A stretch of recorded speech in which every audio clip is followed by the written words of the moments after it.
Hello అండి. Welcome to Madhu lessons. ఈరోజు మనం తెలంగాణ టెట్‌కి సంబంధించి 7వ తరగతిలో 12 నుంచి మిగిలిన పాఠాలు మిగిలిన యూనిట్లు చూద్దామండి. కాకతీయుల వంశ మూల పురుషుడిగా ఎవరిని పేర్కొంటారు? ప్రోలరాజు, రుద్రదేవుడు, వెన్నభూపతి, దుర్గారాజు. ఆన్సరు వెన్నభూపతి. కాకతీయుల తొలి శాసనాల ప్రకారం వంశ మూల పురుషుడు వెన్నడు లేదా వెన్నభూపతి. కాకతీయుల రాజధాని మొదట హనుమకొండగా ఉండేది. హనుమకొండ స్థానంలో ఓరుగల్లు కోట నిర్మాణాన్ని ప్రారంభించిన కాకతీయ రాజు ఎవరు? గణపతి దేవుడు, మొదటి ప్రోలరాజు, రుద్రదేవుడు, రెండవ ప్రతాపరుద్రుడు. ఆన్సర్ రుద్రదేవుడు. రుద్రదేవుడు ఓరుగల్లు నగర నిర్మాణాన్ని, రాతికోటను ప్రారంభించాడు. దీనిని అతడి తమ్ముడు కుమారుడైన గణపతి దేవుడు పూర్తి చేసి రాజధానిని మార్చాడు. కాకతీయుల కాలంలో ప్రసిద్ధి చెందిన మోటుపల్లి ఓడరేవును సందర్శించిన వెనీస్ నగర యాత్రికుడు ఎవరు? Niccolo Conti, Marco Polo, Abdul Razzaq, Domingo Paes. Answer Marco Polo. క్రీస్తు 1289లో రుద్రమదేవి పాలనలో వెనీస్ యాత్రికుడు మార్కోపోలో మోటుపల్లి ఓడరేవు ద్వారా రాజ్యాన్ని సందర్శించి ఇక్కడ వస్త్రాలు, పరిపాలనను పొగిడాడు. విదేశీ వర్తకులకు రక్షణ కల్పిస్తూ కాకతీయ చక్రవర్తి గణపతి దేవుడు జారీ చేసిన ప్రసిద్ధ శాసనం ఏది? హనుమకొండ శాసనం, మోటుపల్లి అభయ శాసనం, బయ్యారం చెరువు శాసనం, చందుపట్ల శాసనం. ఆన్సర్ మోటుపల్లి అభయ శాసనం. సముద్ర వ్యాపారం చేసే వర్తకుల భద్రత కోసం వారి వస్తువులపై పన్నులను క్రమబద్ధం చేస్తూ గణపతి దేవుడు మోటుపల్లిలో అభయ శాసనం వేయించాడు. కాకతీయుల సైనిక వ్యవస్థలో ప్రవేశపెట్టబడిన నాయంకర విధానం ముఖ్య ఉద్దేశం ఏమిటి? కేవలం పన్నులు వసూలు చేయటం, రాజుకు అవసరమైనప్పుడు సైన్యాన్ని సమకూర్చడం, మతపరమైన ప్రచారం చేయటం, విదేశీ రాయబారాలు నడపటం. ఆన్సర్ రాజుకు అవసరమైనప్పుడు సైన్యాన్ని సమకూర్చటం. సామ్రాజ్యాన్ని రక్షించడానికి రాజు కొంత భూభాగాన్ని సైన్యాధిపతులకు ఇచ్చేవాడు. వారు ఆ భూమిపై శిస్తు వసూలు చేసుకుంటూ రాజు కోసం నిర్దేశిత సైన్యాన్ని పోషించాలి. కాకతీయ వీరనారి రుద్రమదేవి ఏ యుద్ధంలో చందుపట్ల వద్ద వీర మరణం పొందిందని శాసనాల ద్వారా తెలుస్తోంది? యాదవరాజులతో యుద్ధం, కాయస్థ అంబదేవుని తిరుగుబాటు, పాండ్యరాజులతో యుద్ధం, మాలిక్ కాఫర్ దాడి. ఆన్సర్ కాయస్థ అంబదేవుని తిరుగుబాటు. నల్గొండ జిల్లా చందుపట్ల శాసనం ప్రకారం కాయస్థ అంబదేవుని తిరుగుబాటును అణిచివేసే క్రమంలో క్రీస్తు 1289 నవంబర్లో రుద్రమదేవి మరణించింది. కాకతీయుల కాలంలో వ్యవసాయ అభివృద్ధికి తోడ్పడిన పాకల చెరువును తవ్వించింది ఎవరు? రేచర్ల రుద్రుడు, జగదాల ముమ్మడి, మైలాంబ, జగతి గంగయ్య సాహిని. ఆన్సరు రేచర్ల రుద్రుడు. గణపతి దేవుని సేనాని అయిన రేచర్ల రుద్రుడు పాకాల చెరువును తవ్వించాడు. అలాగే మైలమామ బయ్యారం చెరువును తవ్వించింది. కాకతీయుల అధికార భాష మరియు వారు ఆదరించిన ప్రధాన మతం ఏది? తెలుగు, వైష్ణవ మతం, సంస్కృతం, జైన మతం.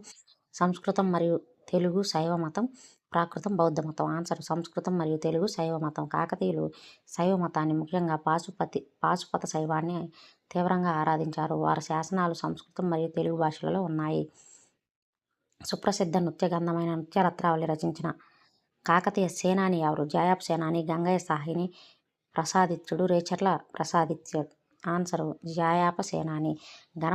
గణపతి దేవుని గజసాహిని, ఏనుగుల దళాధిపతి అయిన జాయాప్ సేనాని నాటి సంస్కృత నృత్య రీతులపై నృత్యరత్నావళి అనే ప్రసిద్ధ గ్రంథాన్ని సంస్కృతంలో రాశాడు. కాకతీయ సామ్రాజ్యం క్రీస్తు 1323లో ఎవరి దండయాత్ర వల్ల అంతమొందింది? అలావుద్దీన్ ఖిల్జీ, గియాజుద్దీన్ ఖిల్జీ, కుతుబ్ షాహీలు, బహమనీ సుల్తాన్లు. ఆన్సర్ గియాజుద్దీన్ తుగ్లక్. ఢిల్లీ సుల్తాన్ గియాజుద్దీన్ తుగ్లక్ కుమారుడైన ఉలుఘ్ ఖాన్ మహమ్మద్ బిన్ తుగ్లక్ క్రీస్తు 1323లో ఓరుగల్లుపై దాడి చేసి చివరి రాజు రెండవ ప్రతాపరుద్రుడిని బంధించడంతో కాకతీయ పాలన ముగిసింది.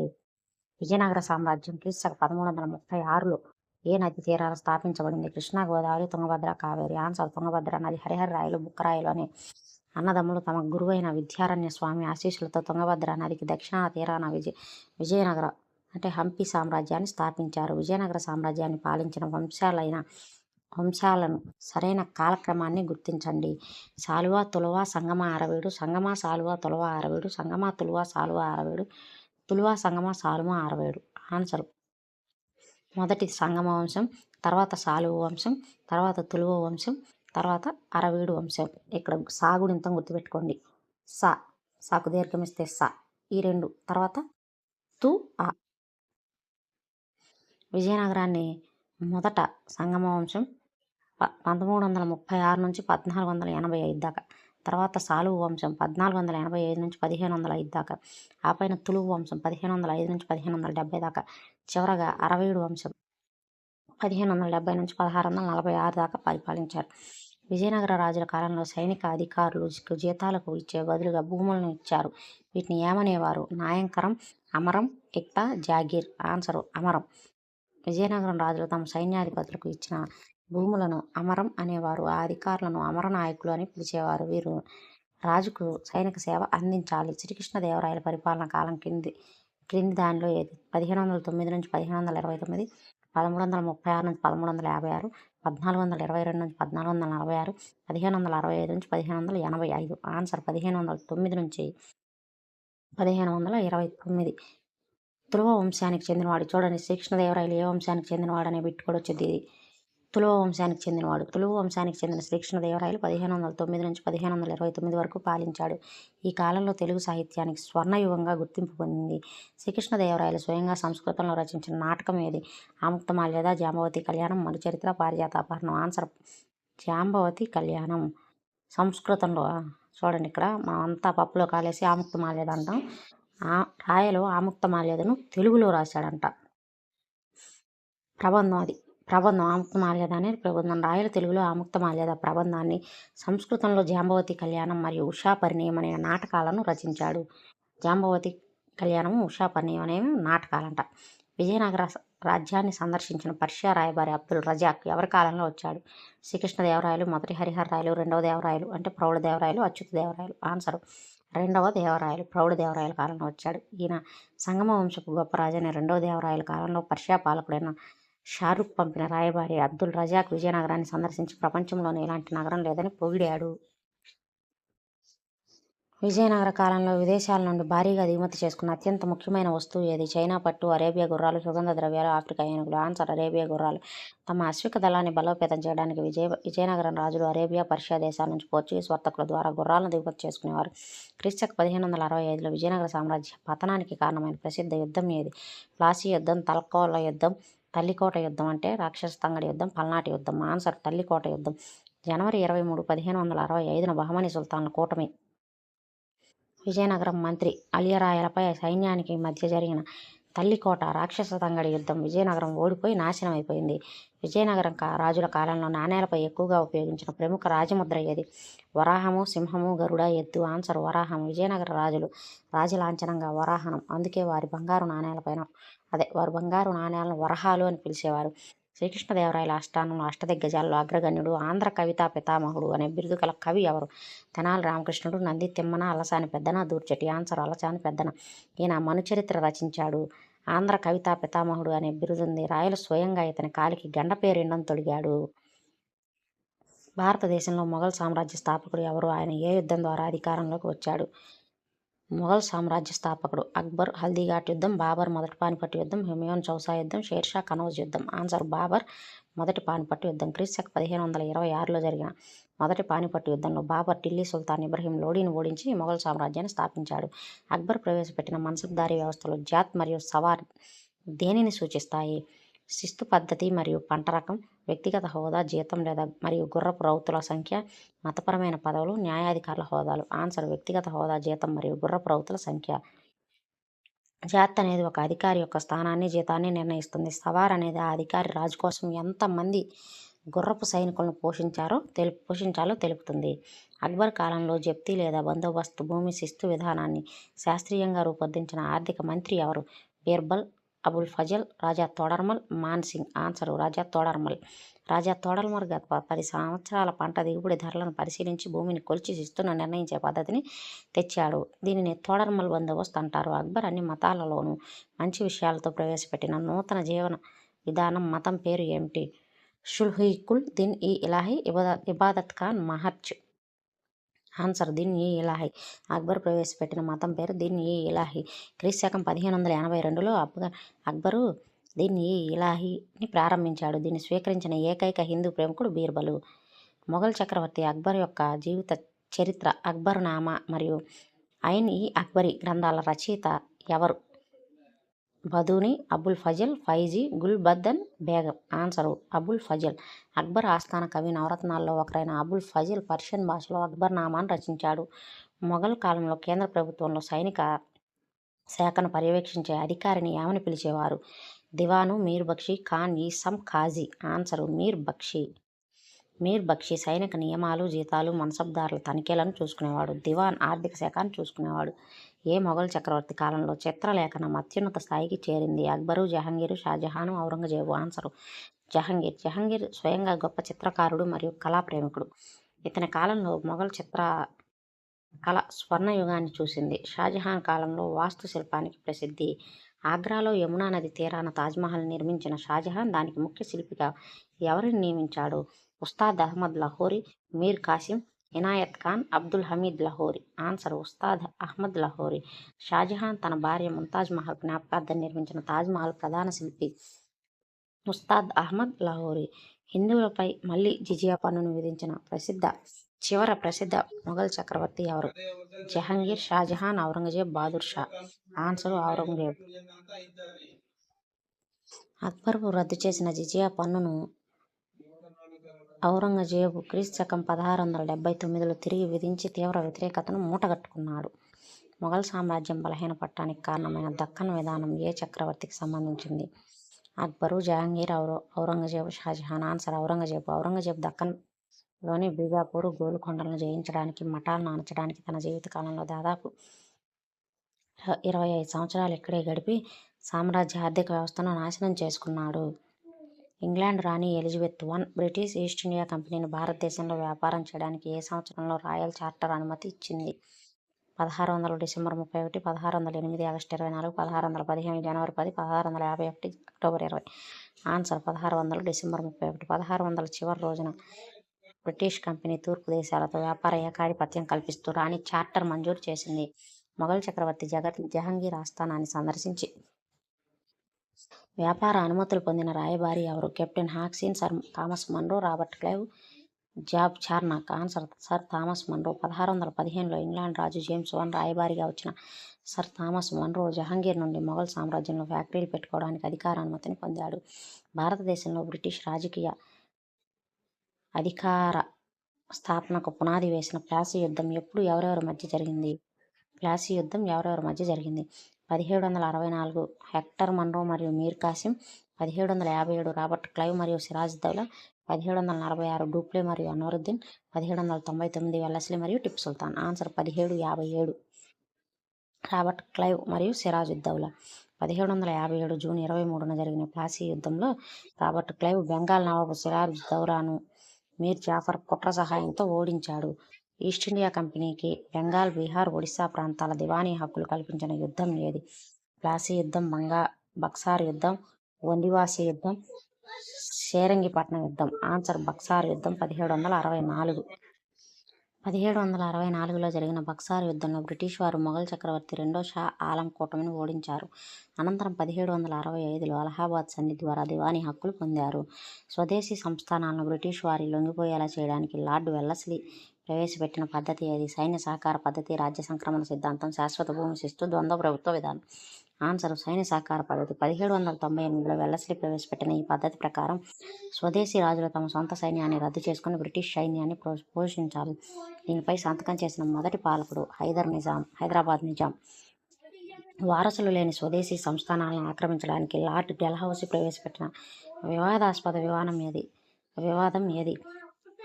సైన్య సహకార పద్ధతి, రాజ్య సంక్రమణ సిద్ధాంతం లేదా దత్తత స్వీకరణ రద్దు చట్టం, జమీందారీ పద్ధతి, ఇనాందారీ పద్ధతి. ఆన్సర్ రాజ్య సంక్రమణ సిద్ధాంతం. డెల్హౌసీ ప్రవేశపెట్టిన ఈ చట్టం ద్వారా సతారా, ఝాన్సీ, నాగపూర్, సబల్పూర్ వంటి రాజ్యాలు బ్రిటిష్ సామ్రాజ్యంలో కలిపేసుకున్నాయి. 1857 తిరుగుబాటు కారణమైంది. క్రీస్తు 1750లో జరిగిన కర్ణాటక యుద్ధాలు ఏ రెండు యూరోపియన్ శక్తుల మధ్య ఆధిక్యత కోసం జరిగాయి? బ్రిటిష్ మరియు డచ్, బ్రిటిష్ మరియు ఫ్రెంచ్, పోర్చుగీస్ మరియు డచ్, ఫ్రెంచ్ మరియు డచ్. ఆన్సర్ బ్రిటిష్ మరియు ఫ్రెంచ్. భారతదేశంలో వ్యాపార, రాజకీయ ఆధిక్యత కోసం British east India company, French east India కంపెనీల మధ్య 3 కర్ణాటక యుద్ధాలు జరిగాయి. చివరికి బ్రిటిష్ వారు విజయం సాధించారు. బ్రిటిష్ వారు ఆంధ్ర తీర ప్రాంతంలోని ఉత్తర సర్కారులను నిజాం నుండి ఏ సంవత్సరంలో పొందారు? 1757, 1766, 1800, 1857. ఆన్సర్ 1766. క్రీస్తు 1766లో బ్రిటిష్ జనరల్ కాఫీల్డ్ నిజాం అలీ ఖాన్తో ఒప్పందం కుదుర్చుకొని ముస్తాఫానగర్, ఎల్లోరా, రాజమండ్రి, చికాగోల్ సర్కారులను లీజుకు తీసుకున్నాడు. లార్డ్ కారన్ వాలిస్ 1793లో బెంగాల్లో ప్రవేశపెట్టిన భూమి శిస్తు విధానం ఏది? రైత్వారీ, మహల్వారీ, శాశ్వత భూమి పద్ధతి, కౌలుదారీ విధానం. ఆన్సర్ శాశ్వత భూమి పద్ధతి. ఈ పద్ధతి ద్వారా జమీందారులను భూ యజమానులుగా గుర్తించి ప్రభుత్వం నిశ్చయించిన శిస్తులను శాశ్వతంగా ఖరారు చేశారు. ఇది రైతులను తీవ్రంగా నష్టపరిచింది. థామస్ మన్రో మద్రాస్ ప్రెసిడెన్సీలో ప్రవేశపెట్టిన రైత్వారీ పద్ధతి ప్రధాన లక్షణం ఏమిటి? జమీందారీ ద్వారా పన్ను వసూలు, ప్రభుత్వమే నేరుగా రైతు నుండి పన్ను వసూలు, గ్రామ సమాజం మొత్తం కలిపి పన్ను కట్టడం, పంట పండకపోయినా పన్ను మాఫీ చేయడం. ఆన్సర్ ప్రభుత్వమే నేరుగా రైతు నుండి పన్నులు వసూలు చేయటం. మధ్యవర్తులు లేకుండా రైతులకు భూమిపై హక్కుని కల్పించి నేరుగా శిస్తు వసూలు చేసే రైత్వారీ విధానాన్ని థామస్ మన్రో ప్రవేశపెట్టాడు. క్యాబినెట్ మిషన్ ప్లాన్ సిఫార్సుల ప్రకారం 1946 ప్రకారం ఏర్పాటైన రాజ్యాంగ పరిషత్ తొలి సమావేశం ఎప్పుడు జరిగింది? 1946 ఆగస్టు 15, 1946 డిసెంబర్ 9, 1947 నవంబర్ 26, 1950 జనవరి 26. ఆన్సర్ 1946 డిసెంబర్ 9 రాజ్యాంగ పరిషత్ మొదటి సమావేశం 1946 డిసెంబర్ 9న న్యూఢిల్లీలో జరిగింది. దీనికి తాత్కాలిక అధ్యక్షుడిగా డాక్టర్ సచ్చిదానంద సిన్హా ఎన్నికయ్యారు. రాజ్యాంగ పరిషత్ శాశ్వత అధ్యక్షుడిగా డాక్టర్ రాజేంద్ర ప్రసాద్ ఏ రోజున ఎన్నికయ్యారు? 1946 డిసెంబర్ 11, డిసెంబర్ 13, 1947 జనవరి 22, 1949 నవంబర్ 26. Answer 1946 December 11. డిసెంబర్ 11న జరిగిన రెండో సమావేశంలో డాక్టర్ రాజేంద్ర ప్రసాద్ను శాశ్వత అధ్యక్షుడిగా, హెచ్.సి. ముఖర్జీని ఉపాధ్యక్షుడిగా రాజ్యాంగ పరిషత్ ఏకగ్రీవంగా ఎన్నుకుంది. జవహర్లాల్ నెహ్రూ ప్రవేశపెట్టిన ఆసియాలు లక్ష్యాల తీర్మానం ప్రస్తుతం రాజ్యాంగంలో ఏ భాగంగా మారింది? ప్రాథమిక హక్కులు, ఆదేశిక సూత్రాలు, ప్రవేశిక, ప్రాథమిక విధులు. ఆన్సర్ ప్రవేశిక. నెహ్రూ 1946 డిసెంబర్ 13న ప్రవేశపెట్టిన లక్ష్యాల తీర్మానాన్ని 1947 జనవరి 22న పరిషత్ ఆమోదించింది. ఇదే నేడు మన రాజ్యాంగ ప్రవేశికకు మూలాధారం. భారతదేశం రాజ్యాంగ ముసాయిదా కమిటీ ఏ రోజున ఏర్పాటైంది? దీనికి చైర్మన్ ఎవరు? రాజ్యాంగ ముసాయిదా కమిటీ ఏ రోజు ఏర్పడింది? దీనికి చైర్మన్ ఎవరు? 1946 December 9 Jawaharlal Nehru, 1947 August 29 doctor BR Ambedkar, 1948 November 4 doctor Rajendra Prasad, 1950 జనవరి 24 సర్దార్ పటేల్. ఆన్సర్ 1947 ఆగస్టు 29న చైర్మన్ డాక్టర్ అంబేద్కర్. రాజ్యాంగ ముసాయిదాను తయారు చేయడానికి 1947 ఆగస్టు 29న డాక్టర్ బిఆర్ అంబేద్కర్ చైర్మన్గా 7 సభ్యులతో ముసాయిదా కమిటీ ఏర్పాటైంది. భారత రాజ్యాంగాన్ని రాయడానికి పట్టిన మొత్తం సమయం ఎంత? 2 సంవత్సరాల 11 నెలల 18 రోజులు. ఇది డైరెక్ట్ ఆన్సర్కి గుర్తుపెట్టుకోండి. భారత రాజ్యాంగ పరిషత్ మొత్తం 11 సెషన్లలో 165 రోజుల పాటు సమావేశమై 2 సంవత్సరాల 11 నెలల 18 రోజుల రాజ్యాంగ లేఖనాన్ని పూర్తి చేసింది. 42వ రాజ్యాంగ సవరణ చట్టం 1976 ద్వారా రాజ్యాంగ పీఠికలో చేర్చబడిన 3 కొత్త పదాలు ఏవి? సార్వభౌమ, ప్రజాస్వామ్య, గణతంత్ర, సామ్యవాద, లౌకిక, సమగ్రత, స్వేచ్ఛ, సమానత్వం, సౌభ్రాతత్వం, న్యాయం, స్వేచ్ఛ, సమానత్వం. ఆన్సర్ సామ్యవాద, లౌకిక, సమగ్రత. 1976 ఇందిరాగాంధీ ప్రభుత్వం చేసిన 42వ రాజ్యాంగ సవరణ పీఠికను ఒకే ఒక్కసారి సవరించారు. దీని ద్వారా సామ్యవాద, లౌకిక మరియు సమగ్రత అనే పదాలు చేర్చారు. భారత రాజ్యాంగ పరిషత్ జాతీయ పతాకాన్ని ఎప్పుడు ఆమోదించింది? దీనికి కూడా ఆన్సర్ 1947 జూలై 22 పింగళి వెంకయ్య రూపకల్పన చేసిన త్రివర్ణ పతాకాన్ని భారతదేశ అధికార జాతీయ పతాకంగా 1947 జూలై 22న రాజ్యాంగ పరిషత్ స్వీకరించింది. మన రాజ్యాంగంలోని ప్రాథమిక హక్కులు మరియు ఆదేశిక సూత్రాలు వరుసగా ఏ దేశాల నుండి గ్రహించారు? Britain, Canada, America, Ireland, Russia, Australia, France, Germany. Answer America మరియు ఐర్లాండ్. ప్రాథమిక విధులను అమెరికా నుంచి, అలాగే ఆదేశిక సూత్రాలను ఐర్లాండ్ రాజ్యాంగం నుంచి సేకరించారు. రాజ్యాంగంలోని ఏ నిబంధనను డాక్టర్ బిఆర్ అంబేద్కర్ రాజ్యాంగ హృదయం మరియు ఆత్మ అని పేర్కొన్నారు? 14, 19, 1, 32, 21. ఆన్సర్ 32వ నిబంధన. ప్రాథమిక హక్కులకు భంగం వాటిల్లినప్పుడు పౌరులు నేరుగా సుప్రీంకోర్టును ఆశ్రయించి రిట్లు పొందే హక్కును ఆర్టికల్ 32ను హృదయం మరియు ఆత్మగా పేర్కొన్నారు. భారత రాజ్యాంగం ఏ రోజు నుండి పూర్తిగా అమల్లోకి వచ్చింది? 1950 జనవరి 26 నుండి అమల్లోకి వచ్చింది. 1930 జనవరి 26న కాంగ్రెస్ జరుపుకున్న పూర్ణ స్వరాజ్ దినోత్సవ జ్ఞాపకార్థం 1950 జనవరి 26 నుండి భారత రాజ్యాంగం అమల్లోకి తెచ్చింది. భారతదేశం గణతంత్ర దేశంగా ప్రకటించారు. భారత పార్లమెంట్లో అంతర్భాగంగా ఉండేది ఏవి? లోక్సభ మరియు రాజ్యసభ. లోక్సభ, రాజ్యసభ మరియు ప్రధానమంత్రి. లోక్సభ, రాజ్యసభ మరియు రాష్ట్రపతి. సుప్రీంకోర్టు మరియు పార్లమెంటు. ఆన్సర్ రాష్ట్రపతి, లోక్సభ మరియు రాజ్యసభ. రాజ్యాంగంలోని ఆర్టికల్ 79 ప్రకారం కేంద్ర పార్లమెంటు అనగా రాష్ట్రపతి మరియు ఉభయ సభలు కలిపి ఉంటాయి. లోక్సభకు సంబంధించి గరిష్ట సభ్యులు మరియు ప్రస్తుత ఎన్నికలు జరిగే స్థానాల సంఖ్య ఎంత? లోక్సభకు సంబంధించి 250, 238, 552, 543, 545, 500, 530, 525. ఆన్సర్ 252 మరియు 543. లోక్సభ గరిష్ట పరిమితి 552. ప్రస్తుతం రాష్ట్రాలు మరియు కేంద్రపాలిత ప్రాంతాల నుండి 543 స్థానాలకు ప్రత్యక్ష ఎన్నికలు జరుగుతాయి. ఆంగ్లో ఇండియన్ల కోటాను 104 సవరణ చట్టం ద్వారా రద్దు చేశారు. లోక్సభ సభ్యుడిగా పోటీ చేయడానికి మరియు ఓటు హక్కు పొందడానికి కావాల్సిన కనీస వయసు ఎంత? లోక్సభ సభ్యుడిగా పోటీ చేయడానికి 25 సంవత్సరాలు ఉండాలి. అలాగే ఓటు హక్కు అయితే 18 ఏళ్ళు ఉండాలి.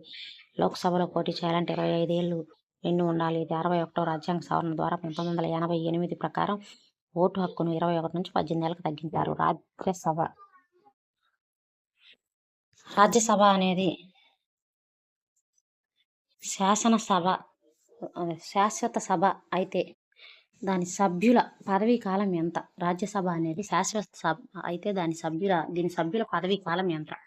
5 సంవత్సరాలు, 6 సంవత్సరాలు, 4 సంవత్సరాలు, జీవితకాలం. ఆన్సర్ 6 సంవత్సరాలు. రాజ్యసభ ఎప్పటికీ రద్దు కాదు, కానీ ప్రతి 2 సంవత్సరాలకు ఒకసారి 1/3 వంతు మంది సభ్యులు పదవీ విరమణ చేస్తారు. కొత్తవారు ఎన్నికవుతారు. సభ్యుల పదవీ కాలం 6 ఏళ్ళు ఉంటుంది. రాజ్యసభ అధ్యక్షుడిగా ఎవరు వ్యవహరిస్తారు? లోక్సభ స్పీకర్, భారత ఉపరాష్ట్రపతి, ప్రధానమంత్రి, సుప్రీంకోర్టు ప్రధాన న్యాయమూర్తి. ఆన్సర్ భారత ఉపరాష్ట్రపతి. ఆర్టికల్ 89 ప్రకారం భారత ఉపరాష్ట్రపతి పదవిరీత్యా రాజ్యసభకు చైర్మన్గా బాధ్యతలు నిర్వహిస్తారు. అయితే ఈయన రాజ్యసభ సభ్యుడు కాదు. లోక్సభలో మాత్రమే మొదట ప్రవేశపెట్టడానికి వీలున్న బిల్లు ఏది? సాధారణ బిల్లు, ద్రవ్య బిల్లు, రాజ్యాంగ సవరణ బిల్లు, పైవన్నీ. ఆన్సర్ ద్రవ్య బిల్లు. ఆర్టికల్ 110 ప్రకారం ద్రవ్య బిల్లును కేవలం రాష్ట్రపతి ముందస్తు అనుమతితో లోక్సభలోనే ప్రవేశపెట్టాలి. దీనిపై రాజ్యసభకు కేవలం 14 రోజులు మాత్రమే కాలపరిమితి ఉంటుంది. పార్లమెంటు ఉభయ సభల ఉమ్మడి సమావేశానికి ఎవరు అధ్యక్షత వహిస్తారు? భారత రాష్ట్రపతి, భారత ఉపరాష్ట్రపతి, లోక్సభ స్పీకరు, ప్రధానమంత్రి. Answer Lok Sabha speaker. ఏదైనా బిల్లు విషయంలో ఉభయ సభల మధ్య డెడ్ లాక్ ఏర్పడితే ఆర్టికల్ 108 ప్రకారం రాష్ట్రపతి ఉమ్మడి సమావేశానికి పిలుస్తారు. దాన్ని లోక్సభ స్పీకర్ అధ్యక్షత వహిస్తాడు. భారత రాజ్యాంగం ప్రకారం కేంద్ర కార్యనిర్వహణ అధికారాలు ఎవరికి కట్టబెట్టబడ్డాయి? ప్రధానమంత్రి, కేంద్ర మంత్రిమండలి, భారత రాష్ట్రపతి, పార్లమెంటు. ఆన్సర్ భారత రాష్ట్రపతి. ఆర్టికల్ 53 ప్రకారం దేశ కార్యనిర్వహణ అధిపతి రాష్ట్రపతి. అన్ని ప్రభుత్వ నిర్ణయాలు ఆయన పేరిటే జరుగుతాయి. అయితే ఆయన నామమాత్రపు అధికారి. ప్రధానమంత్రి నిజమైన అధికారి. భారత సాయుధ దళాల సర్వసైన్యాధ్యక్షుడు ఎవరు? రక్షణ మంత్రి, చీఫ్ డిఫెన్స్ స్టాఫ్, భారత రాష్ట్రపతి, ప్రధానమంత్రి. ఆన్సర్ భారత రాష్ట్రపతి. రాజ్యాంగం ప్రకారం భారత రాష్ట్రపతి 3 దళాధిపతులను నియమిస్తాడు మరియు సాయుధ దళాల సుప్రీం కమాండ్గా ఉంటాడు. లోక్సభ సాధారణంగా రోజువారీ కార్యక్రమంలో మొదట గంట ఏమని పిలుస్తారు? శూన్యకాలం, 0 అవర్, ప్రశ్నల సమయం, క్వశ్చన్ అవర్, వాయిదా సమయం, సభా సమయం. ఆన్సర్ ప్రశ్నల సమయం. పార్లమెంట్ సమావేశం ప్రారంభమైన మొదటి గంటను ఉదయం 11 నుంచి 12 గంటల మొదట ప్రశ్నా సమయం అంటారు. ఇందులో సభ్యులు, మంత్రులు నక్షత్ర గుర్తుగల గుర్తులేని ప్రశ్నలు అడుగుతారు. మధ్యాహ్నం 12 గంటల సమయాన్ని 0 అవర్స్ అంటారు. వ్యవసాయ రంగంలో సాంకేతిక మార్పుల వలన వచ్చిన హరిత విప్లవం భారతదేశంలో ఏ దశాబ్దంలో ప్రారంభమైంది? 1950, 1960, 1980, 2000. ఆన్సర్ 1960వ దశాబ్దం అన్నమాట. అధిక దిగుబడినిచ్చే వంగడాలు, రసాయన ఎరువులు, ట్రాక్టర్ల వాడకం 1960ల మధ్యలో హరిత విప్లవం ప్రారంభమైంది. భారతదేశ హరిత విప్లవ పితామహుడు అని ఎవరిని పిలుస్తారు? Norman Borlaug, MS Swaminathan, Verghese Kurien Subramaniam. Answer MS Swaminathan. భారతదేశంలో గోధుమ, వరి పంటల విప్లవాత్మక మార్పులకు శాస్త్రీయ నాయకత్వం వహించినందుకు ఎంఎస్ స్వామినాథన్ భారత హరిత విప్లవ పితామహుడు అంటారు. నార్మన్ బోర్లాగ్ ప్రపంచ హరిత విప్లవ పితామహుడు. హరిత విప్లవం వల్ల భారతదేశంలో ప్రాంతీయ అసమానతలు పెరిగాయి. దీనివల్ల మొదట లాభపడిన రాష్ట్రాలు ఏవి? బీహార్, ఒడిశా, పంజాబ్, హర్యానా, పశ్చిమ ఉత్తరప్రదేశ్, కేరళ మరియు తమిళనాడు, అస్సాం మరియు పశ్చిమ బెంగాల్. ఆన్సర్ పంజాబ్, హర్యానా మరియు పశ్చిమ ఉత్తరప్రదేశ్. నీటిపారుదల సౌకర్యాలు సమృద్ధిగా ఉన్న పంజాబ్, హర్యానా ప్రాంతాలు ఈ రకం గోధుమ వంగడాల వల్ల అత్యధిక లబ్ధి పొందాయి. వ్యవసాయంలో యాంత్రీకరణ పెరగటం వల్ల గ్రామీణ ప్రాంతాల్లో ఏ రకమైన నిరుద్యోగత పెరుగుతుంది? ఘర్షణ నిరుద్యోగిత, సాంకేతిక లేదా శ్రామిక నిరుద్యోగిత, విద్యావంతుల నిరుద్యోగిత, చక్రీయ నిరుద్యోగత. ఆన్సర్ సాంకేతిక లేదా శ్రామిక నిరుద్యోగత. హార్వెస్టర్లు, నాట్లు వేసే యంత్రాలు రావడం వల్ల గతంలో వందలాది కూలీలు చేసే పనిని ఒక యంత్రం చేస్తోంది. దీనివల్ల వ్యవసాయ కూలీలకు ఉపాధి కోల్పోయే పరిస్థితి వచ్చింది. చేనేత రంగానికి సంబంధించిన పవర్ లూమ్స్ రాక వల్ల చేనేత కార్మికులు ఎదుర్కొంటున్న ప్రధాన సమస్య ఏమిటి? నూలు కొరత, తక్కువ ధరలు, పోటీ మరియు మార్కెట్ పతనం, రవాణా సౌకర్యాలు లేకపోవడం, ప్రభుత్వ మద్దతు లేకపోవడం. ఆన్సర్ తక్కువ ధరలు, పోటీ మరియు మార్కెట్ పతనం. పవర్ లూమ్స్ మీద బట్టలు చాలా వేగంగా తక్కువ ఖర్చుతో తయారవుతాయి. వాటితో చేనేత మగ్గాల బట్టలు ధరల పరంగా పోటీ పడలేక కార్మికులు నష్టపోతున్నారు. భారతదేశంలో పాల ఉత్పత్తిని పెంచడానికి చేపట్టిన ఆపరేషన్ ఫ్లడ్ లేదా శ్వేత విప్లవ పితామహుడు ఎవరు? ఎంఎస్ స్వామినాథన్, వర్గీస్ కురియన్, సుందర్లాల్ బహుగుణ, బాబా ఆమ్టే. ఆన్సర్ వర్గీస్ కురియన్. గుజరాత్లోని ఆనంద్ వేదికగా సహకార రంగాన్ని బలోపేతం చేసి పాల ఉత్పత్తిని పెంచిన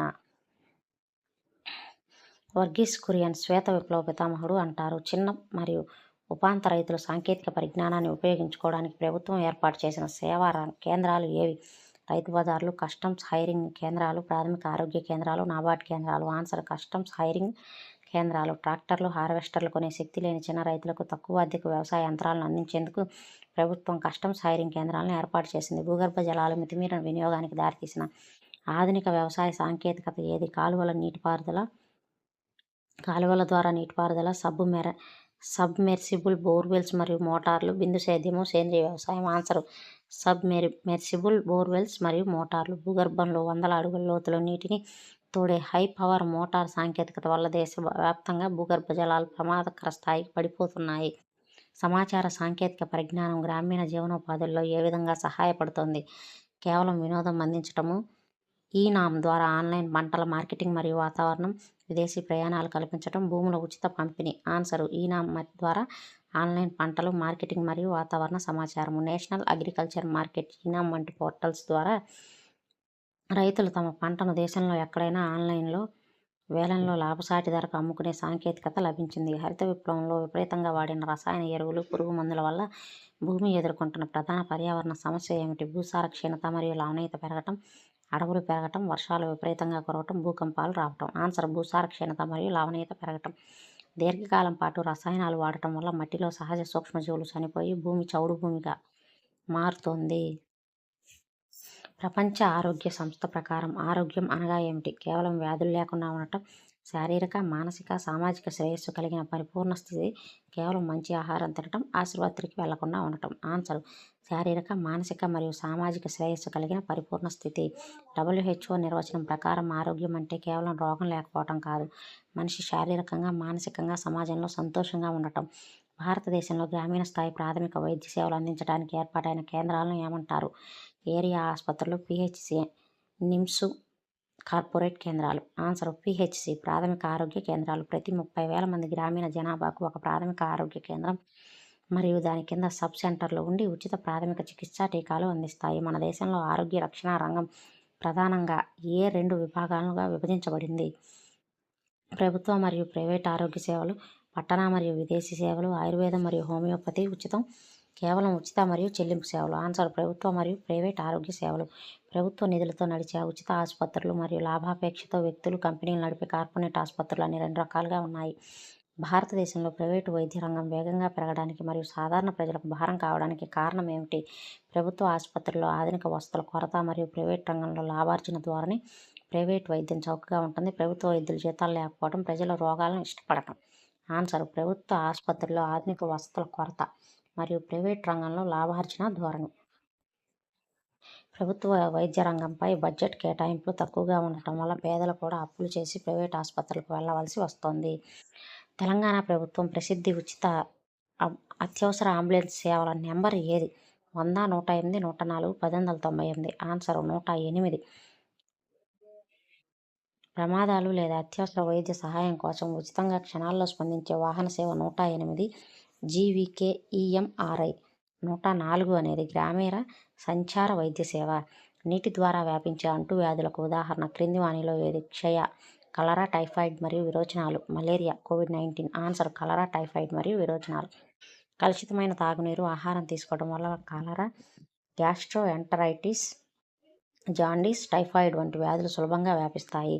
1996లో తన రాష్ట్ర బడ్జెట్లో ఏకంగా 40% నిధులను నేరుగా గ్రామ పంచాయతీలకు కేటాయించి తాగునీరు, ఆరోగ్య సంరక్షణ దేశంలోనే ఆదర్శంగా నిలిచిన రాష్ట్రం ఏది? ఆంధ్రప్రదేశ్, కేరళ, గుజరాత్, పంజాబ్. ఆన్సర్ కేరళ. కేరళ ప్రభుత్వం వికేంద్రీకరణ ద్వారా పంచాయతీలకు 40% నిధులను ఇచ్చి ప్రాథమిక ఆరోగ్య కేంద్రాల పునరుద్ధరణ, స్వచ్ఛమైన తాగునీటి సరఫరాను విజయవంతంగా సాధించింది. మధ్య అమెరికాలోని ఏ దేశం తన సైన్యాన్ని పూర్తిగా రద్దు చేసుకొని ఆ బడ్జెట్ నిధులను ప్రజల ఆరోగ్యం, విద్యపై ఖర్చు పెట్టి ప్రపంచంలోనే ఆరోగ్యకరమైన దేశంగా మారింది? Cuba, Costa Rica, Brazil, Mexico. Answer Costa Rica. Costa Rica దేశం తన రాజ్యాంగం ద్వారా సైన్యాన్ని రద్దు చేసుకొని ఆ నిధులను తాగునీరు, పారిశుద్ధ్యం, గృహవసతి, ఉచిత వైద్యంపై పెట్టి విప్లవాత్మక విజయం సాధించింది. చిన్నపిల్లలకు వచ్చే పోషకాహార లోపాన్ని నివారించడానికి ప్రభుత్వ పాఠశాలల్లో ప్రవేశపెట్టిన పథకం ఏది? ఉచిత పుస్తకాల పంపిణీ, మధ్యాహ్న భోజన పథకం, అమ్మ ఒడి, డిజిటల్ క్లాస్ రూమ్. ఆన్సర్ మధ్యాహ్న భోజన పథకం. ప్రభుత్వ స్కూళ్లలోని పిల్లలకు ప్రోటీన్లు, విటమిన్లు ఉన్న సమతుల్య ఆహారాన్ని మధ్యాహ్నం ఉచితంగా అందించడం ద్వారా హాజరు పెంచడం, పోషకాహార లోపం తగ్గించడం ఈ పథకం యొక్క ముఖ్య లక్ష్యం. జనరిక్ మందులు అనగానేమి? నకిలీ మందులు, బ్రాండ్ పేరు లేకుండా అసలు రసాయన సూత్రంతో సమాన సామర్థ్యాలతో లభించే చౌకైన మందులు, కేవలం హోమియోపతి, గడువు మూసిన మందులు. ఆన్సర్ బ్రాండ్ పేరు లేకుండా అసలు రసాయన సూత్రంతో సమాన సామర్థ్యంతో లభించే చౌకైన మందులు. పెద్ద కంపెనీల బ్రాండ్ వాల్యూ లేకుండా కెమికల్ ఫార్ములా పేరుతో అమ్మే జనరిక్ మందులు చాలా తక్కువ ధరకే లభిస్తాయి. ఇవి పేదలకు ఎంతో మేలు చేస్తాయి. సమాజంలోని పురుషులు మరియు స్త్రీల మధ్య గల అసమానతలను సూచించే లింగ నిష్పత్తి అనగా ఏమిటి? ప్రతి 100 మంది పురుషులకు గల స్త్రీల సంఖ్య, ప్రతి 1000 మంది పురుషులకు గల స్త్రీల సంఖ్య, మొత్తం జనాభాలో స్త్రీల శాతం, కేవలం పట్టణాలలో ఉన్న స్త్రీల సంఖ్య. ఆన్సర్ ప్రతి 1000 మంది పురుషులకు గల స్త్రీల సంఖ్య. జనాభా లెక్కల ప్రకారం ప్రతి 1000 మంది పురుషులకు సమాజంలో ఎంతమంది స్త్రీలు ఉన్నారో తెలిపేదే లింగ నిష్పత్తి. ఇది తగ్గటం లింగ వివక్షకు నిదర్శనం. 2011 జనాభా లెక్కల ప్రకారం భారతదేశం మరియు తెలంగాణ రాష్ట్రాల సగటు లింగ నిష్పత్తి వరుసగా ఎంత? 943, 988, 933, 972, 950, 950, 920, 940. ఆన్సర్ 943 మరియు 988. 2011 జనాభా లెక్కల ప్రకారం జాతీయ సగటు 943 కాగా తెలంగాణలో ప్రతి 1000 మంది పురుషులకు 88 మంది స్త్రీలు ఉన్నారు. తెలంగాణ జాతీయ సగటు కంటే మెరుగ్గా ఉంది. ఆడపిల్లల భ్రూణ హత్యలను అరికట్టడానికి స్కానింగ్ కేంద్రాల్లో లింగ నిర్ధారణ పరీక్షలను నిషేధిస్తూ కేంద్ర ప్రభుత్వం చేసిన చట్టం ఏది? గృహహింస, పీసీపీఎన్డీటీ చట్టం, నిర్భయ చట్టం, పోక్సో చట్టం. ఆన్సర్ పీసీపీఎన్డీటీ చట్టం 1994. గర్భంలో ఉన్నది ఆడో మగో పరీక్షించడం మరియు అబార్షన్ చేయడాన్ని ఈ చట్టం కింద తీవ్రమైన నేరంగా పరిగణించి జైలు శిక్ష విధిస్తారు. గృహహింస నుండి మహిళల రక్షణ చట్టం ఏ సంవత్సరం నుండి అమల్లోకి వచ్చింది? 2005, 2006, 2008, 2010. ఆన్సర్ 2006. గృహహింస నుండి మహిళలను రక్షించడానికి ఈ చట్టాన్ని 2005లో రూపొందించారు. 2006 నుండి అమల్లోకి తెచ్చారు. ఇది శారీరక, మానసిక, ఆర్థిక హింసలను నేరంగా పరిగణిస్తుంది. మహిళలకు ఆస్తి హక్కు కల్పిస్తూ ఉమ్మడి ఆంధ్రప్రదేశ్ ప్రభుత్వం హిందూ వారసత్వ సవరణ చట్టాన్ని ఏ సంవత్సరంలో తీసుకొచ్చింది? 1956, 1985, 2005, 1999. ఆన్సర్ 1985. కేంద్ర ప్రభుత్వం కంటే ముందే ఉమ్మడి ఆంధ్రప్రదేశ్ ప్రభుత్వం 1985లో హిందూ వారసత్వ చట్టాన్ని సవరణ చేసి తండ్రి ఆస్తిలో కూతుళ్లకు సమాన హక్కు కల్పించింది. కేంద్ర ప్రభుత్వం ఈ చట్టాన్ని 2005లో దేశవ్యాప్తంగా తెచ్చింది. శ్రామిక రంగంలో పురుషులతో సమానంగా పనిచేసిన మహిళలకు సమాన వేతనం అందించాలని నిర్దేశించిన చట్టం ఏది? కనీస వేతనాల చట్టం 1948, సమాన పారితోషిక చట్టం 1976, ఫ్యాక్టరీ చట్టం 1948, ప్రసూతి సౌకర్యాల చట్టం 1961. సమాన పారితోషిక చట్టం 1976. ఈ చట్టం ప్రకారం ఒకే రకమైన పనికి లింగభేదం లేకుండా పురుషులకు, స్త్రీలకు సమానంగా వేతనాలు చెల్లించాలి. వేతనాలలో వివక్ష చూపడం చట్టరీత్యా నేరం. మహిళలపై పని ప్రదేశాల్లో జరిగే లైంగిక వేధింపులను నిరోధించడానికి సుప్రీంకోర్టు జారీ చేసిన ప్రసిద్ధ మార్గదర్శకాలు ఏవి? నిర్భయ మార్గదర్శకాలు, విశాఖ మార్గదర్శకాలు, మేనకా గాంధీ మార్గదర్శకాలు, డీకే బసు మార్గదర్శకాలు. ఆన్సర్ విశాఖ మార్గదర్శకాలు. 1997లో విశాఖ వర్సెస్ రాజస్థాన్ ప్రభుత్వం కేసులో సుప్రీంకోర్టు పని ప్రదేశాల్లో మహిళల రక్షణ కోసం విశాఖ మార్గదర్శకాలను ఇచ్చింది. దీని ఆధారంగా 2013లో కార్యాలయాల్లో మహిళలపై లైంగిక వేధింపులు నిరోధక చట్టం వచ్చింది. స్థానిక సంస్థల ఎన్నికల్లో గ్రామ పంచాయతీలు, మున్సిపాలిటీల్లో మహిళలకు రాజ్యాంగబద్ధంగా ఎన్ని స్థానాలు కేటాయించారు? 25, 33, 10. ఏమీ లేదు. ఆన్సర్ 33%. 73, 74 రాజ్యాంగ సవరణ ప్రకారం మహిళలకు కనీసం 1/3 వంతు స్థానాలు కేటాయించారు. అయితే తెలంగాణతో పాటు పలు రాష్ట్రాల్లో దీన్ని 50% పెంచాయి. వ్యవస్థీకృత రంగంతో పోలిస్తే అవ్యవస్థీకృత రంగంలో మహిళలు ఎదుర్కొంటున్న ప్రధాన సమస్య ఏమిటి? ఉద్యోగ భద్రత లేకపోవడం మరియు తక్కువ వేతనాలు, ఎక్కువ సెలవులు ఉండటం, పింఛన్ సౌకర్యం ఉండటం, నిర్దేశిత పని గంటలు ఉండటం. ఆన్సర్ ఉద్యోగ భద్రత లేకపోవటం మరియు తక్కువ వేతనాలు. వ్యవసాయ కూలీలు, భవన నిర్మాణ కార్మికులుగా ఉండే మహిళలకు ఎటువంటి ఉద్యోగ భద్రత, ప్రసూతి సెలవులు, పిఎఫ్ సౌకర్యాలు ఉండవు. పురుషుల కంటే వేతనం తక్కువ. బాల్య వివాహాల నిరోధక చట్టం ప్రకారం భారతదేశంలో అమ్మాయి, అబ్బాయిల వివాహ కనీస వయస్సు ఎంత? 15 ఏళ్ళు, 18 ఏళ్ళు, 18, 21, 21, 21, 18, 18. ఆన్సర్ 18, 21. ఈ చట్ట ప్రకారం వివాహ సమయానికి అమ్మాయికి 18 ఏళ్ళు, అబ్బాయికి 21 ఏళ్ళు నిండి ఉండాలి. అంతకంటే తక్కువ వయసులో పెళ్లి చేయడం శిక్షార్హమైన నేరం. నిజాం పరిపాలనా కాలంలో తెలంగాణ సరిహద్దుల్లో ఉండి నిజాంకు అనుకూలంగా అరాచకాలను సృష్టించిన ప్రైవేట్ సైన్యం పేరేమిటి? దీని నాయకుడు ఎవరు? రజాకర్లు, కాసిం రజ్వీ,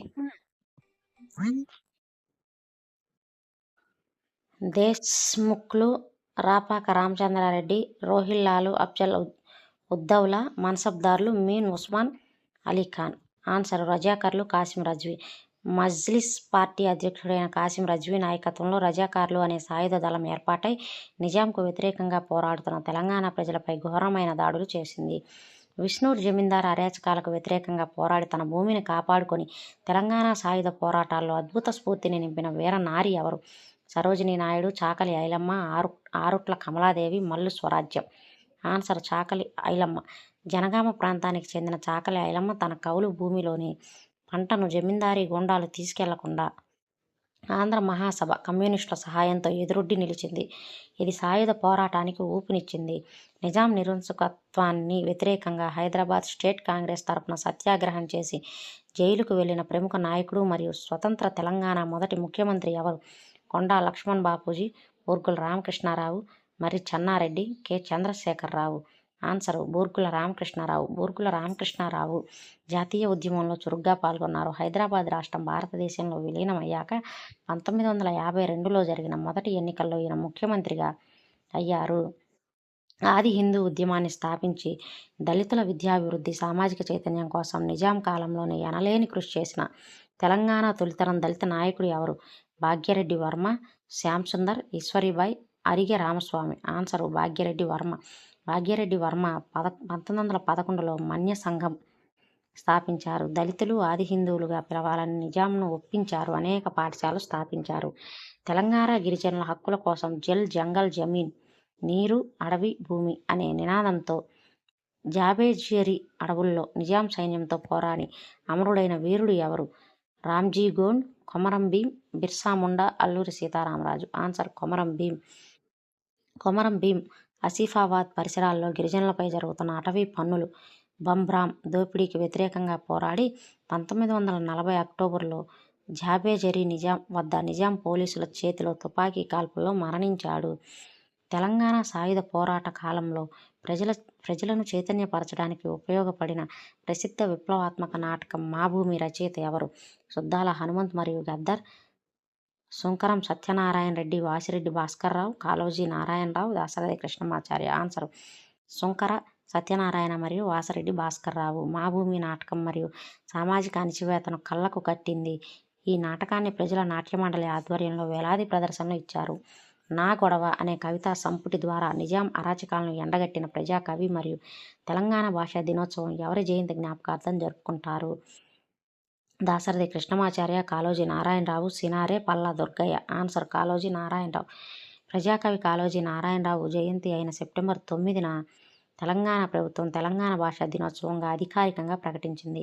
నా తెలంగాణ కోటి రతనాల వీణ అని నిజాం పాలకుల గుండెల్లో రైళ్లు పరిగెత్తించిన ప్రసిద్ధ కవి ఎవరు? కాళోజీ, దాశరథి, గద్దరు, వట్టికోట ఆళ్వారుస్వామి. ఆన్సర్ దాశరథి కృష్ణమాచార్యులు.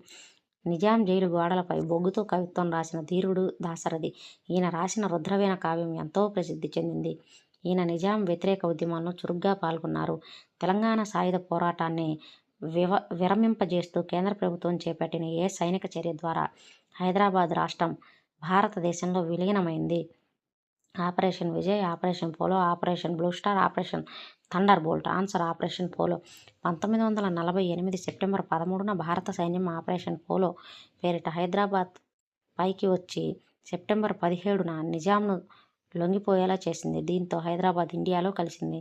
నిజాం పాలన కాలంలో వెట్టిచాకిరీ మరియు సామాజిక జీవితాన్ని ప్రతిబింబిస్తూ ప్రజల మనిషి, గంగిరెద్దు వంటి ప్రసిద్ధ నవలలు రాసిన రచయిత ఎవరు? దాశరథి రంగాచార్య, వట్టికోట ఆళ్వారు స్వామి, బిఎస్ రాములు, అల్లం రాజయ్య. ఆన్సర్ వట్టికోట ఆళ్వారు స్వామి. ఈయన జైలు జీవితం అనుభవిస్తూ ప్రజల మనిషి నవలను రాశారు. ఇది తెలంగాణ తొలి సామాజిక నవలగా గుర్తింపు పొందింది. మార్కెట్లోని వస్తువులు లేదా సేవలు కొనుగోలు చేసి వాటిని వ్యక్తిగత అవసరాలకు ఉపయోగించే వ్యక్తిని ఏమంటారు? ఉత్పాదకుడు, వినియోగదారుడు, హోల్సేలర్, పంపిణీదారుడు. ఆన్సర్ వినియోగదారుడు. మార్కెట్ వ్యవస్థలో చివరి గొలుసు వినియోగదారుడు. వ్యాపారుల మోసాల నుండి వినియోగదారుని రక్షించడమే ఈ పాఠం ముఖ్య ఉద్దేశం. భారతదేశంలో వినియోగదారుల హక్కుల రక్షణ కోసం వినియోగదారుల రక్షణ చట్టం COPRA కోప్రా ఏ సంవత్సరంలో పార్లమెంటు ఆమోదించింది? 1956, 86, 2005, 2019. Answer 1986. Consumer protection act 1986 December 24న తెచ్చారు. అందుకే ప్రతి ఏటా డిసెంబర్ 24ను జాతీయ వినియోగదారుల దినోత్సవంగా జరుపుకుంటారు. ఈ చట్టాన్ని సవరిస్తూ నూతన చట్టం 2019లో వచ్చింది. మార్కెట్లో లభించే ప్యాక్ చేసిన వస్తువులపై చట్టపరంగా ముద్రించిన MRP అనగానేమి? MRP అనగానేమి? Minimum retail price, maximum retail price, market rate price, maximum rating price. Answer maximum retail price. MRP అంటే గరిష్ట చిల్లర ధర. దుకాణదారుడు ఆ వస్తువుపై ముద్రించిన ధర కంటే ₹1 కూడా ఎక్కువ వసూలు చేయడానికి వీల్లేదు. అలా చేస్తే అది నేరం. నాణ్యతకు హామీగా పారిశ్రామిక వస్తువులు మరియు ఎలక్ట్రానిక్ వస్తువులపై ముద్రించే ప్రభుత్వ గుర్తింపు చిహ్నం ఏది? Agmark, IAS mark, hallmark, eco mark. Answer ISI mark. Bureau of India standards వారు నాణ్యమైన పారిశ్రామిక వస్తువులకు ISI మార్కును ఇస్తారు. ఇది వ్యవసాయ ఉత్పత్తులకు ఆగ్మార్క్ ఇస్తారు. బంగారు, వెండి ఆభరణాల స్వచ్ఛతను ధృవీకరించడానికి ఏ మార్కు తప్పనిసరి? ISI, hall mark, FPO, silk mark. Answer hall mark. బంగారు నగలు కొనేటప్పుడు మోసపోకుండా ఉండటానికి BIS హాల్ మార్క్ మరియు క్యారెట్లు 22 క్యారెట్లు 916 గుర్తింపు పొందిన వినియోగదారులు గుర్తింపును చూసుకోవాలి. వినియోగదారుల హక్కుల ప్రకారం వస్తువు తయారీ తేదీ, గడువు ముగిసే తేదీ, వాడిన రసాయనాల వివరాలు తెలుసుకునే హక్కు ఏది? ఎన్నుకునే హక్కు, సమాచారం పొందే హక్కు, పరిహారం పొందే హక్కు, ప్రాతినిధ్య హక్కు. ఆన్సర్ సమాచారం పొందే హక్కు. వస్తువుకు సంబంధించి పూర్తి వివరాలు తెలుసుకునే హక్కు వినియోగదారునికి ఉంది. అందుకే ప్రతి వస్తువు వెనుక తయారీ, కంపెనీ వివరాలు, ఎక్స్పైరీ డేట్ ముద్రించాలి. వినియోగదారుల కోర్టుల పరిధికి సంబంధించి జిల్లా స్థాయి వినియోగదారుల ఫోరంలో ఎంత మొత్తంలోపు వివాదాలు పరిష్కరిస్తారు? 1 కోటి వరకు, 20 లక్షల లోపు, 10 కోట్ల పైన, ఎంతైనా. ఆన్సర్ 1 కోటి వరకు. నూతన వినియోగదారుల రక్షణ చట్టం 2019 ప్రకారం 1 కోటి వరకు విలువ గల కేసులను జిల్లా ఫోరంలో, కోటి నుండి 10 కోట్ల వరకు రాష్ట్ర కమిషన్లో, 10 కోట్ల పైబడితే జాతీయ కమిషన్లో దాఖలు చేయవచ్చు. వినియోగదారుడు కొన్న వస్తువు వల్ల నష్టం లేదా మోసం వాటిల్లితే నష్టపరిహారం డిమాండ్ చేసే హక్కును ఏమంటారు? రక్షణ పొందే హక్కు, పరిహారం కోరే హక్కు, ఆలకించే హక్కు, విద్యా హక్కు. ఆన్సర్ పరిహారం కోరే హక్కు. తప్పుడు వస్తువులు లేదా సేవల వల్ల వినియోగదారునికి నష్టం జరిగితే కోర్టు ద్వారా కొత్త వస్తువు లేదా డబ్బును నష్టపరిహారంగా పొందే హక్కు ఈ చట్టం కల్పిస్తుంది. పండ్ల రసాలు, జాములు, పచ్చళ్ళు వంటి ఆహార ఉత్పత్తుల నాణ్యతను ధృవీకరించే కేంద్ర ప్రభుత్వ మార్పు ఏది? ISI, IPO, FPO, NABARD, ISO. Answer FPO. పండ్లు మరియు కూరగాయల ద్వారా తయారయ్యే ఆహార పదార్థాల నాణ్యతను పరీక్షించి భారత ప్రభుత్వం FPO సర్టిఫికేట్ ఇస్తుంది. వినియోగదారులను చైతన్యపరచడానికి భారత ప్రభుత్వం అధికారికంగా రేడియో, టీవీలలో ఇచ్చే ప్రసిద్ధ నినాదం ఏది? సత్యమేవ జయతే, త్యాగో గ్రాహక్ త్యాగో, వందే మాతరం, స్వచ్ఛ భారత్. ఆన్సర్ త్యాగో గ్రాహక్ త్యాగో అనగా వినియోగదారుడా మేల్కో అని అర్థం. కొనుగోలు చేసేటప్పుడు బిల్లులు అడగాలని, నాణ్యత గుర్తులు చూసుకోవాలని హెచ్చరించే ప్రచార నినాదం ఇది. ఇవి తెలంగాణ టెట్కు సంబంధించి 7వ తరగతి సోషల్లో 12వ పాఠం దగ్గర నుంచి 20 పాఠాల పైన ఎన్ని యూనిట్లు ఉంటే అన్ని యూనిట్లలో మొత్తం ఇంపార్టెంట్ బిట్స్ అన్ని కవర్ చేశాను. వీడియో కనుక నచ్చినట్టయితే లైక్ చేయండి, షేర్ చేయండి, అలాగే మన ఛానల్ని సబ్స్క్రైబ్ చేసుకోండి. Thank you for watching.